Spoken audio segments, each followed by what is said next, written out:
bigger voice in the gym for my time coaching. I'm not here today to say that we do everything perfectly right at Birmingham. I'm not here to sing our praises or anything. I just want to talk about our journey and our philosophy and why we do things the way we've done it, and also where we want to get to in the future. So this is about kind of past, present and future. Start off with, and I've said this to a number of people over the years, Rome wasn't built in a day. And I took over Birmingham 16 years ago, so quite a bit of time ago, and it's taken us this time to get to where we're at. So it's not the fact that one team who's got an adult team at the present moment, or a junior team, that everything's going to happen in the next year, 2 years' time. It's going to take time, and I urge you to take that time, because I think if you rush it, that's where we get in a situation whereby, I'll talk about it later, something will happen maybe for a year, 2 years, you'll have a bit of success, but actually there won't be the sustainability there for the future and the long-term planning of the programme. So where were we at 15 years ago, 16 years ago? I had 3 coaches. I took over as a head coach. I'd been with the programme for 1 year previously as defensive coordinator, and I took over as head coach, and there was 3 of us. Small piece of grass, no floodlights, so we were kind of using the floodlights from the AstroTurf next to us to get a little bit of light onto our small piece of grass. Limited equipment, 25 to 35 players, no sponsorship whatsoever, so all the kit was either owned by the players or the university. There was no relationship with the university there at all, and there was no partnerships across the board. So that's where we were 15 years ago. Where we're at now. We've got 26 coaches throughout all of our programs. So from a university, from a women's program, junior program, schools programs, there's 26 coaches there delivering to our players. We've got 8 non-coaching staff members. That goes from medical staff, physios, to team doctor, to stats, video, and so forth. We've got 3 programs at present with our university, women and juniors. Coming on board this year is our youth program, and separate to that is our schools program as well. And I'm in discussions as of last night about our adult flag as well. Approximately about 210 players within the program. There's probably slightly more at the moment because of university freshers that we divulge with at the moment and trying to have to deal with. But we have our own 3G full-size pitch. That is our priority. Okay, we get priority bookings within that. Floodlights, equipment, strategy. So we have a 3-year rolling program for all of our equipment. We're bringing in around about £12,000 worth of sponsorship this year. The university holds us as a beacon of how things should be done and how we've planned things out, and we have multiple partnerships. Now, that hasn't happened overnight.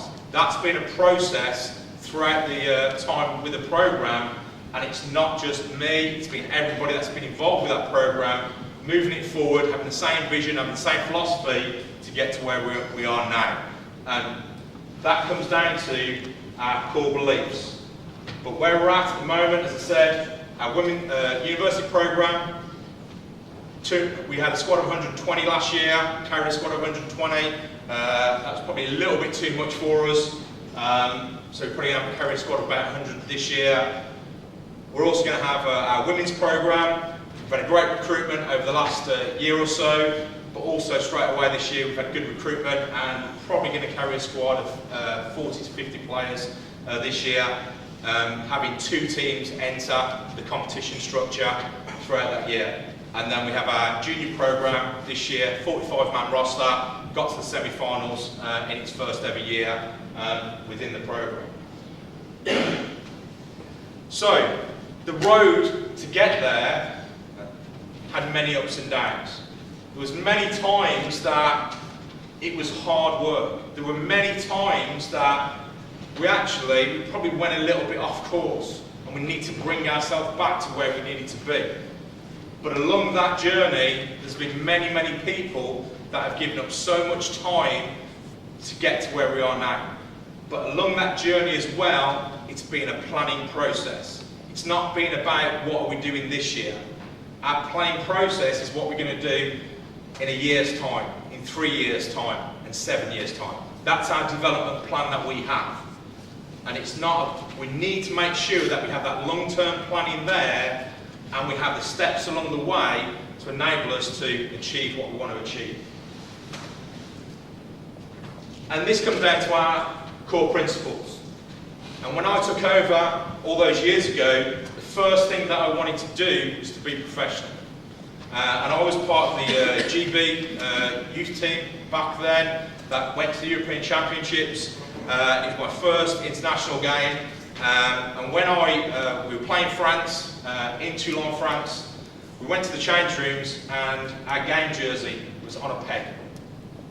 And I just saw my game jersey there, on a peg there for me, everything was laid out, and I felt like I'd arrived. And that was one of the first things that I wanted to do, was to have that professionalism within our organisation, but also for our players, to allow them to experience a situation that's as professional as possible, so that all they need to do is come, play football, enjoy football, and spread the love of the game that we have. So for our number of years, the first thing that we did was 20 minutes before players arrived to the changing rooms, 2 or 3 coaches, committee member, would peg out the shirts in the changing room, peg out their game pants in the changing room. So when they came to the change rooms, everything was there for them. So it was that special experience and that professional experience that they had. But that professional experience was also about sharing that with the university. I'd heard all the stories about other university sports teams that there was reports of people getting drunk and getting reported to the university. Finances not matching what had come in. So the rugby team in my first year were £2,000 in debt. I wanted to make sure that everything that we did was as professional as possible, from on the field to off the field, to our relationships and how we built things. Well before Carol came up with this always compete and win forever, written in our philosophy was do things better than has ever been done before. And now that started off as do things better than it's ever been done before from an American football point of view. But how that's developed now is we want to do things better than it's ever been done before in any sport.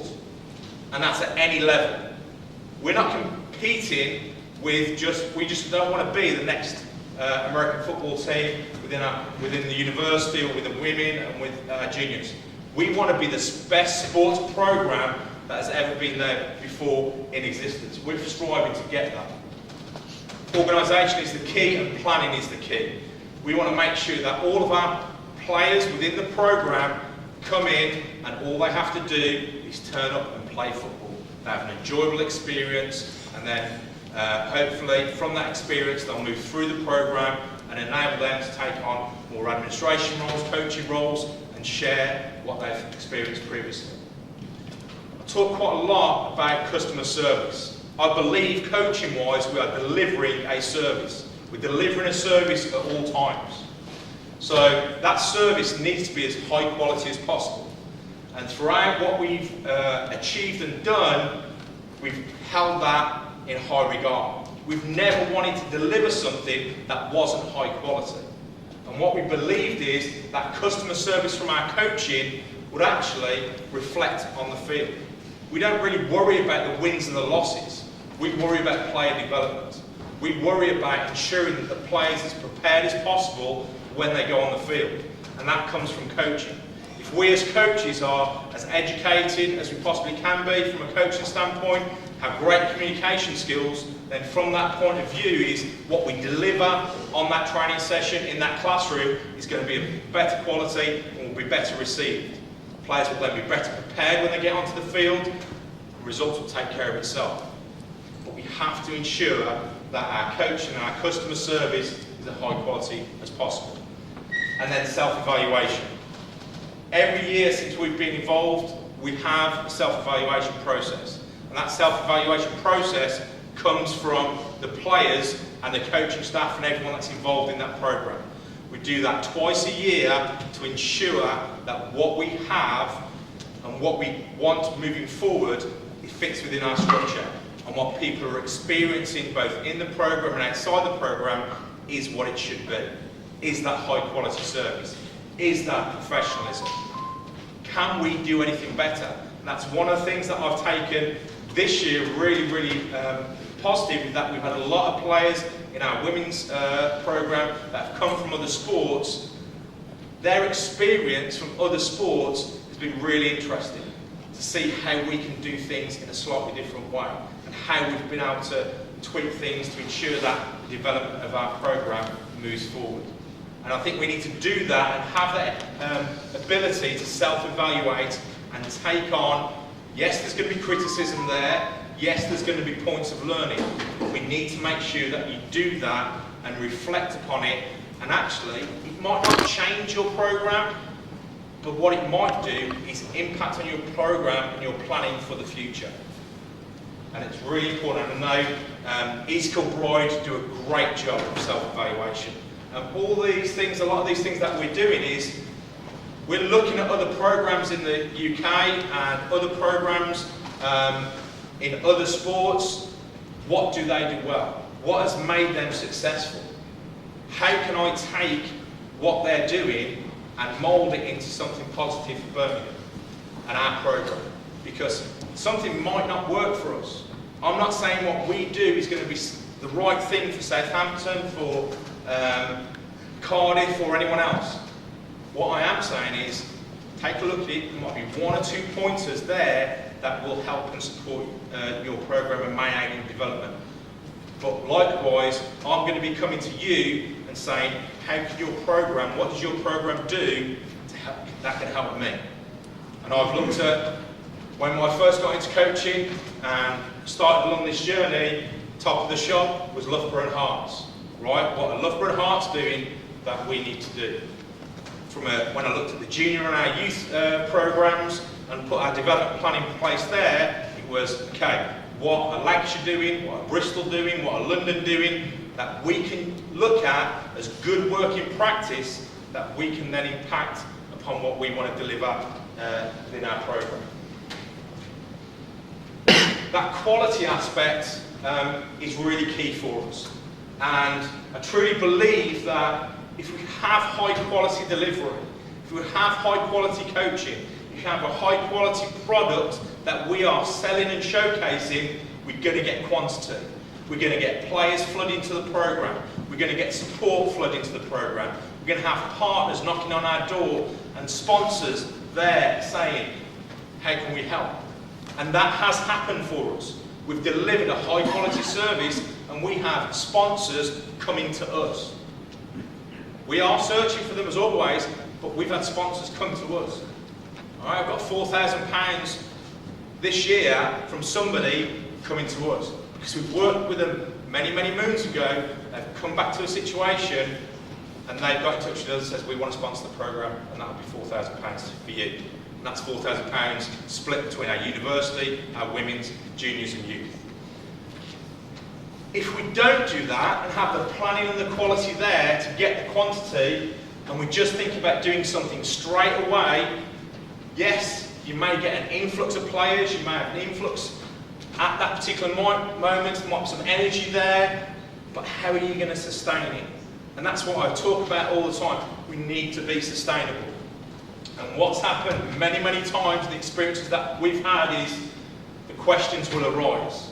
And those questions will arise because there's not quality there. So the questions arise is, am I really going to turn up to practice today? Am I going to get any better being in this program? How am I going to develop as a player when there's only 10 people turning up to practice? So that's something that you need to make sure in your organisation and your planning that you consider the quality that you will deliver. For us, the keys to success have been the planning, ensuring there's an infrastructure there behind that program. So there has been the admin, there has been the equipment, there has been the planning of the training sessions, there has been the admin support. That is all there so that players can turn up and play football. Coach education and identification of coaches is key for us. What I have found is in the Midlands area, we have 5 or 6 adult teams in a very small space. Each of those teams are struggling to find coaches. They are struggling because what they've done is, and some of them have done it for the right reasons, some of them not doing it for the right reasons, but teams have popped up because actually, yes, there's a number of players who are interested, or we just want to start something new. But there's not been that planning and infrastructure put in place. And what's that resulted in? Well, some of those players have got 1 coach for an adult team or 2 coaches for an adult team. And that's not a positive experience that they're in. But coach education, from our point of view, we have a mentoring program from our coaching staff. We have graduates come through the program, play with us for 3-4 years. If they're going to be staying involved and get jobs in the Birmingham area, we're going to try and get them involved in coaching and allow them to have a mentoring situation whereby they have an experienced coach, they have that understanding, we can monitor them throughout their coaching period. We can also bring in external speakers, we hold our own coaches clinics, and then obviously we're in attendance at all the BAFA events and so forth. But coach identification and coach education is key.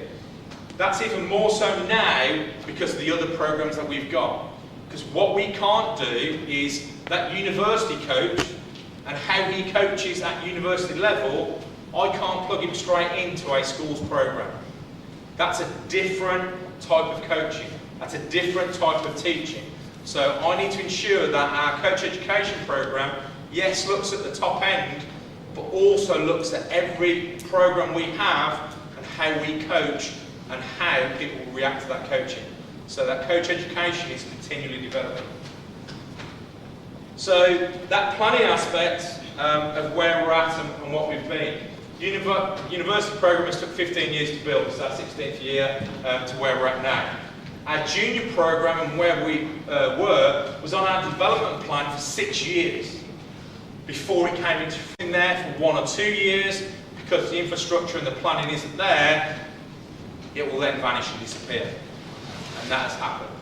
And then our women's program was there on our development plan for 2 years. We were looking to move it forward. I was very lucky to have a connection with 2 people I played with, Jamie and Joe Kilby. They come on board from interest in the women's program, and then from that we got some of our university coaches and university players that were interested. One of our coaches, we moved over from the university program to the women's program to ensure we had that development and that ability to coach there, and then from that, that's flourished, and we're getting more of our university players involved with our women's program and coaching on a daily basis.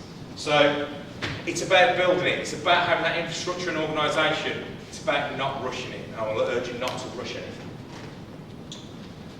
From a junior standpoint, and this is where we have looked at Midlands football and how we're going to develop and how we wish to develop Midlands football. Everyone has pride in their teams. Okay? You've all built it, you're all heavily involved with it, you're putting a lot of time and effort to it, but actually, when it comes down to it, having that infrastructure, having the coaches, having the admin, to actually put together a youth team, a junior team, an adult team, a women's team, an adult flag team, all within one program is very difficult to do. And it's very difficult to do because the admin support, the coaches, okay, are hard to come by. So what we've worked at with our junior program is worked in partnership with Tamworth Phoenix, Birmingham Bulls, Sandwell Steelers, to look at a structure, because the Bulls have had a junior team and it was there 1 year, successful for 1 or 2 years, and then folded because the infrastructure wasn't there, they hadn't got the coaches, they hadn't got the admin. Same with Tamworth, was there for a year or so, didn't have the infrastructure, folding. So we were actually turning players away and off the sport rather than developing them through the sport.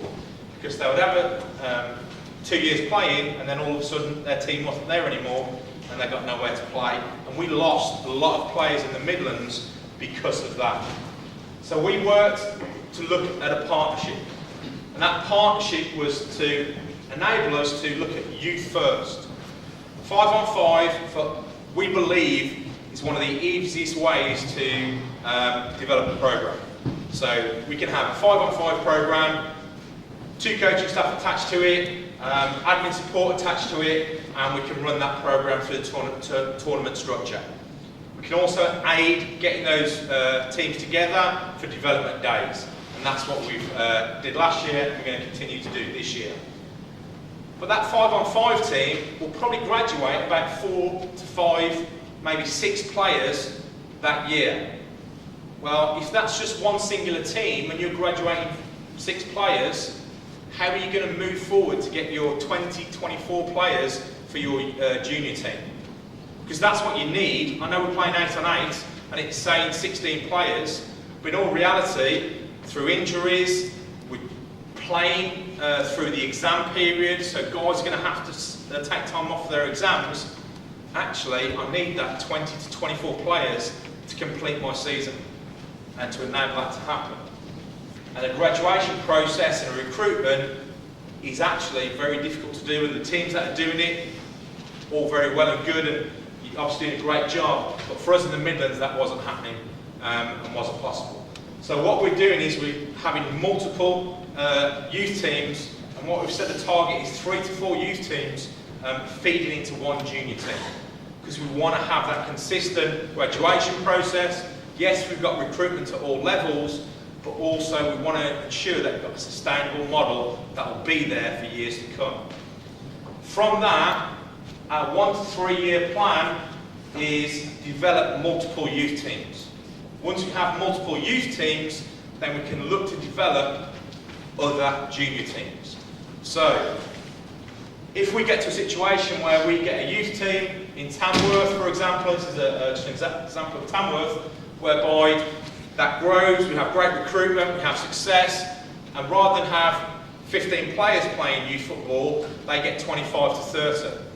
Well, let's look at where those players are coming from. They can all stay within the same structure, but actually can we say, right, okay, you're going to be part of the Tamworth youth team, and because you live in the Polesworth area, then we'll create a second team here under the Tamworth model to be the second Tamworth team. So we're creating multiple youth teams. If we're able to create those 2 or 3 multiple teams, then that gives us an opportunity to hopefully grow coaches, grow the infrastructure, and then have the opportunity to then develop a second junior team in the area. And that's what Tamworth have brought into, that's what Birmingham have brought into, that's what we're looking to do, obviously at the Lions, is to develop single youth teams at the moment, and then through the schools programme, develop things and hopefully grow the sport so we can have multiple youth teams, and then that will in time create an extra junior team in that area. Because what we do need is numbers at junior level. With that in mind, the junior programs that we have, they are coached by mostly by our university players. They are staying in the area over the summer, and that's where they're doing their coaching and their coach education and staying involved. But those youth teams are also underpinned by our schools programme. We're delivering at 6 schools from October half term through till January, with a tournament for those schools in the January-February time, tying in with Super Bowl and the NFL there. So they'll have flag football in school and then tie in with the tournament, and then hopefully through that schools programme we filter the players and point them in the direction of their route through into their youth teams or into the junior team. We met with a charity yesterday who do mentoring support in inner city schools in Birmingham. they now want us to deliver flag football as part of their mentoring program in those schools. That's probably, in the first instance, it's at one school, but has the opportunity for us to deliver in probably another 10 schools. Who are the coaches that are going to go and deliver? They're our university players. They have 8 to 10 hours of lectures a week. They also want job and employment opportunities. Those job and employment opportunities come through our schools program.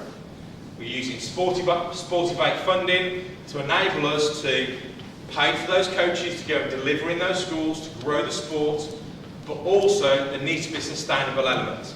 And that sustainable element through our schools program is enabling us to leave a flag kit at that school that we deliver at, and to enable us to then offer flag leaders qualifications at that school to those PE teachers and to those other staff that may be interested in American football.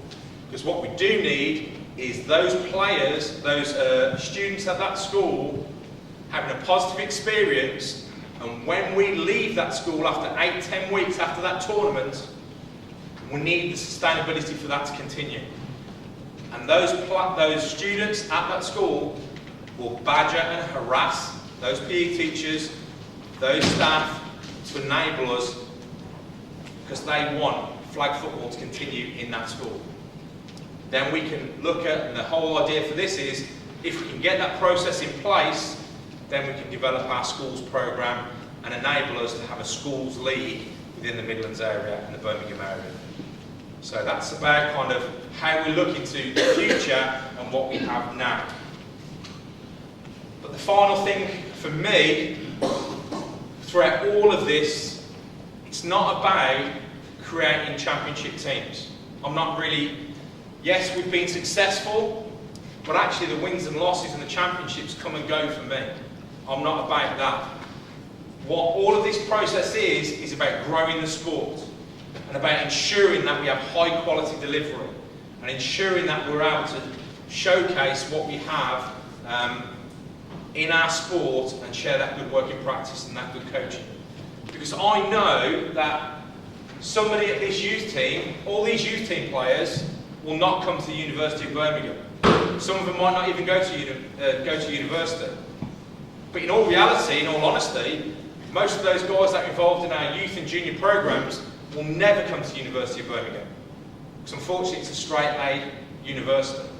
Doesn't accept BTECs.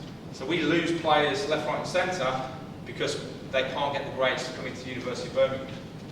But what I can offer them is a positive experience while they're within the youth and junior programs, and have an understanding of when they go somewhere else, if they go to university elsewhere, or if they want to play adult football, if they move out of the area, they have an understanding of what high quality coaching and what they should be experiencing at other programs. If we can do that, when they come to your program maybe, or come to your university, they will hopefully have a better understanding and hopefully a development process that they can help out in that program with. The underpinning planning is schools and colleges, flag programs are mentioned. Coach identification is important. What coach and where do they best fit? As I said, we moved a university coach to our women's program because that was actually a best fit for them at that time. I do not have some of my university coaches delivering at schools programs because they're not the best fit there. Actually, the delivery of our schools program is done by our university players who are upskilled through our coach education program, but also some of those have sports coaching degree backgrounds. They deliver coaching during holiday programs of other sports. They have other sporting qualifications. They're our best placed for delivering our schools program. And it's for me to identify them and for them to identify themselves. And then coach development is a key because actually there's no point in having 5 teams in Birmingham or the Birmingham surrounding area or the Midlands area when there's only really 10 coaches out there to deliver at all those 5 teams. So we need coach education to develop coaches to enable us to have high quality coaching, and we can develop the players. So it all comes down to player development. Our 1 to 3 year plan is about developing our existing programs where we're at the moment, our schools program, and developing a tournament structure in the future, because those schools will have a sustainability model within there, and we can then have a schools league. Coach education and coach identification allows us to have sustainability.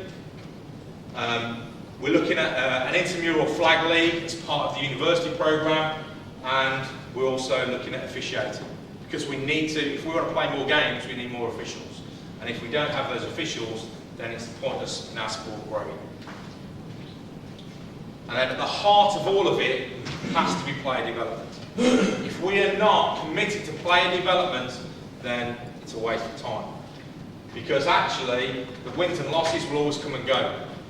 But player development will allow us to have sustainability. Because if we have a positive experience, just like I had a positive experience when I was 12 years old, through to 18 years old, playing football, that's why I'm still involved now when I'm an old codger.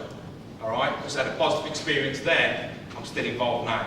And we need to make sure we offer those positive experiences at an early age, because that's going to help us grow our sport later on when we are all well and gone.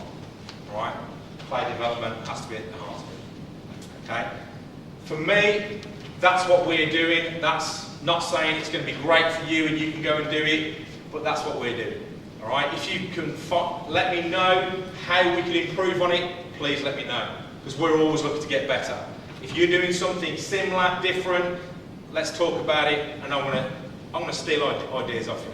That's really what we're going to do. We've stolen ideas off other programs out there to try and fit our model. All right? If you want to talk about it away from here, please contact me, Facebook, email, and I'll talk football for as long as I possibly can.